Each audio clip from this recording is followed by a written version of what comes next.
Arbër Ademi nga Bashkimi Demokratik për Integrim në një konferencë për shtyp akuzoi Vlenin se ka zhbërë përfaqësimin e drejtë dhe adekuat të shqiptarëve.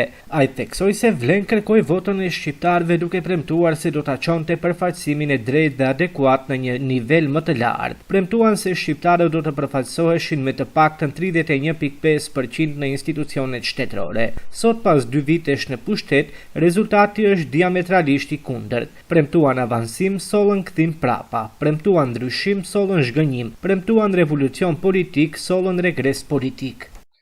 Nga premtimi për 31.5% të përjashtimi institucional i shqiptarëve, Vlen po e zhbën përfaqësimin e drejtë dhe adekuat.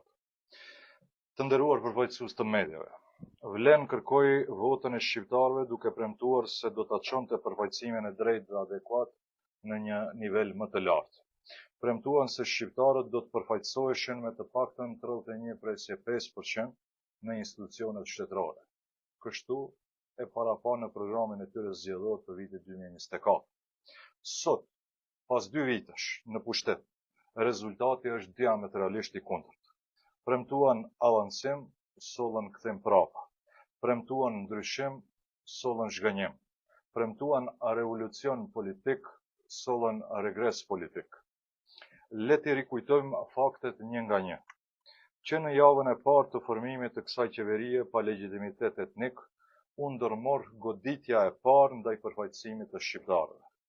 Përmes ndryshimeve në metodologjinë e të punësuarve në sektorin publik, shqiptarët u zvogluan në mënyrë statistikore nga 29.5% në 24.3%. E mbani mend deklaratën e zotit Minçev pas marrjes së këtij vendimi. Ky ishte sinjali i parë se premtimet e Vlenit nuk kishin asnjë lidhje me realitetin. Më pas erdhi goditja e dytë. Shfuqizimi e mekanizmit balancuesit nuk ishte një rastësi. Ai ishte premtimi i VMRO-DPMN-s në programin e saj parazgjedhor, më pas u përfshi edhe në programin e qeverisë, program të cilën Vleni e votoi dhe mbështeti pas një rezervë. Ky program edhe sot është në fuqi pra programi i qeverisë. Më pas gjykata kushtetuese si institucion që po vepron në funksion të agjendës politike të kësaj shumice, e shfuqizoi balancuesin ku gjyqtarët u ndanë në linja etnike. 2 gjyqtarë shqiptar dhe 1 gjyqtar turk u mbivotuan nga gjyqtarët maqedonës.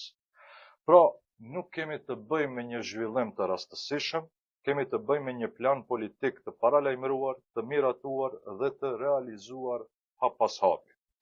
Pas shfuqizimit të balancuesit, filloi menjëherë ajo që sot e shohim çdo ditë, përjashtimi institucional i shqiptarëve nga punësimet në administratën shtetërore. Qytetarët po shohin konkurse me 0 shqiptar të punësuar. Kjo është e vërteta. Disa prej konkurseve të cilët i kemi nxjerrur edhe në opinion, i keni këtu të prezantuara para jush. Nga premtimi për 31.5% përfunduam te konkurse me 0% shqiptar. Në vend që të rikthenin një mekanizëm më të fortë, Vlen solli një propozim ligj që nuk mbron përfaqësimin e drejtë dhe adekuat. Përkundrazi, është një ligj i ndërtuar mbi konceptin që prej vitesh e promovon doktrina nacionaliste dhe Karakamissheva, cilësia e jo etnia, respektivisht parimi i cilësisë në vend të përfaqësimit etnik, duke minuar një nga arritjet më të rëndësishme të marrëveshjes së Ohrit. Me këtë propozim ligj nuk parashihen kuota etnike, sanksione juridike e as identifikimin i etnisë nga institucionet për kandidatë. Nuk parashihet kurrfarë garancie juridike. Prandaj ky propozim ligj nuk e forcon përfaqësimin e drejtë dhe adekuat, por e shkatron atë. Ndërkohë, për të mbuluar këtë dështim, drejtuesit e Vlenit pretendojnë se kanë realizuar mbi 2500 punësime. Pyetja është shumë e thjeshtë. Ku janë këto 2500 punësime? Në cilat institucione? Në cilat konkurse? Kush është i punësuar me emër dhe mbiemër?